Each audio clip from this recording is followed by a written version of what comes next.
안녕하세요, 청취자 여러분. 오늘 우리가 함께 깊이 살펴볼 말씀은 사도행전 7장 44절에서 50절입니다. 네, 하나님을 더 깊이 알고 또 섬기길 원하는 여러분과 함께 이스라엘 역사 속 그 성막과 성전에 대한 스데반의 증언을 좀 보려고 하는데요. 이걸 통해서 온 우주에 충만하신 하나님을 우리가 어떻게 더 잘 이해할 수 있을까? 그걸 좀 탐구해 보려 합니다. 혹시 하나님을 어떤 특정한 장소에만 계신 분으로 이렇게 생각해 본 적 있으신가요? 오늘 말씀이 아마 그 생각에 좀 흥미로운 질문을 던져줄 겁니다. 네, 아주 중요한 지점이에요.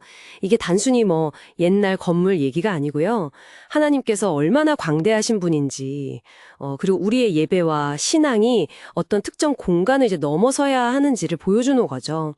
스데반이 당시 종교 지도자들에게는 사실 굉장히 파격적인 메시지를 던지고 있는 거예요. 네, 말씀은 먼저 광야 시대의 증거의 장막, 그러니까 성막 이야기로 거슬러 올라가잖아요. 44절에요. 맞아요. 하나님께서 직접 설계도를 주시면서 만들려고 하신 그런 특별한 공간이었죠. 근데 이 성막의 핵심 특징, 그게 뭐였을까요? 바로 이동성입니다. 45절에 나오죠. 성막은 한 곳에 이렇게 딱 고정된 건물이 아니었어요. 이스라엘 백성이 광야를 지나서 가나안 땅에 들어갈 때까지, 심지어 다윗 시대까지도 그들과 함께 움직였어요. 함께 움직였다. 네.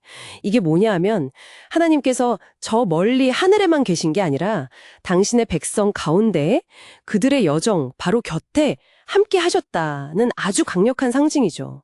하나님을 특정 장소에 묶어둘 수 없다. 이런 첫 번째 단서기도 하고요. 백성들과 함께 움직이는 하나님의 임재라니 정말 역동적인 그림이네요. 그러다가 다윗 왕 시대에 이르러서 좀 변화가 생기죠. 다윗은 하나님을 위해서 좀 영구적인 집, 성전을 짓기를 단절히 원했고 46절에요. 네, 맞아요. 결국엔 아들 솔로몬이 그 성전을 완성하고요. 47절. 하나님을 향한 귀한 마음이었겠지만 여기서부터 뭔가 조금 다른 방향으로 흘러가는 것 같아요. 맞습니다.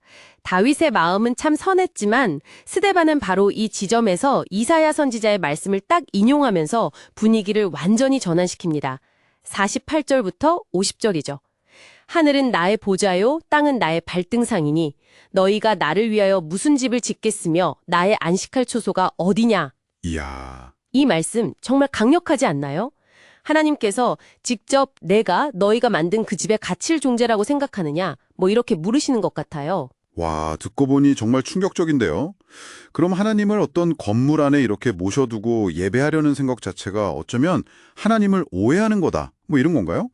마치 그 옛날에 금송아지 만들어 놓고 이것이 우리 하나님이다 했던 것처럼 눈에 보이는 공간 안에 하나님을 가두려는 시도, 그렇게 볼 수도 있겠네요. 정확히 그 점을 지적하는 겁니다. 하나님은 무소부재, 그러니까 온 우주 어디에나 동시에 존재하시는 분이잖아요.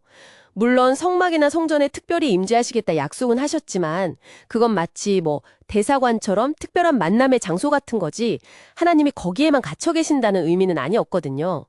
그런 거군요. 네, 스데반은 당시 유대인들이 성전을 거의 우상처럼 여기면서 하나님을 그 안에 제한하려는 경향, 이걸 아주 날카롭게 비판하고 있는 겁니다.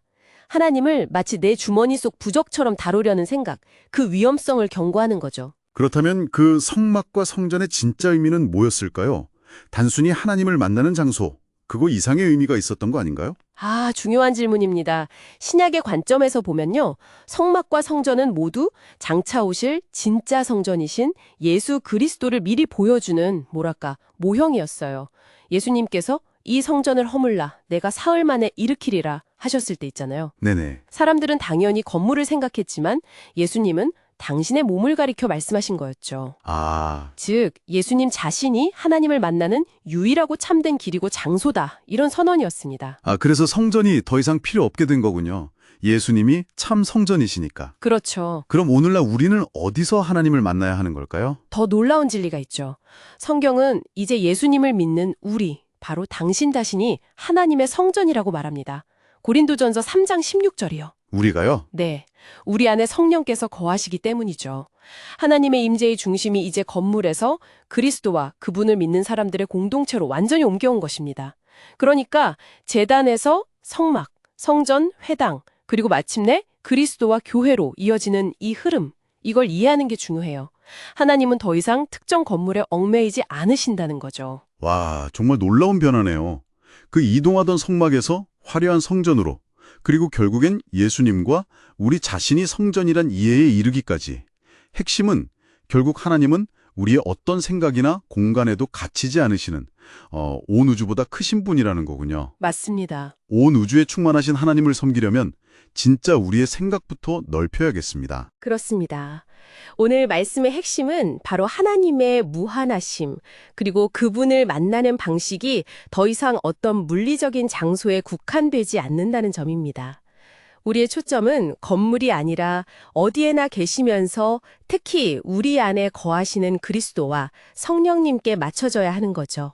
네, 온 우주에 충만하신 하나님을 더 깊이 경험하길 원하시는 청취자 여러분께 마지막으로 한 가지 질문을 던져봅니다.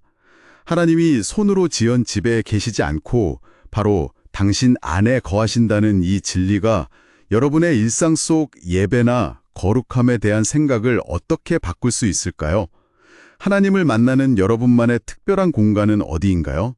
한번 깊이 생각해 보시면 좋겠습니다.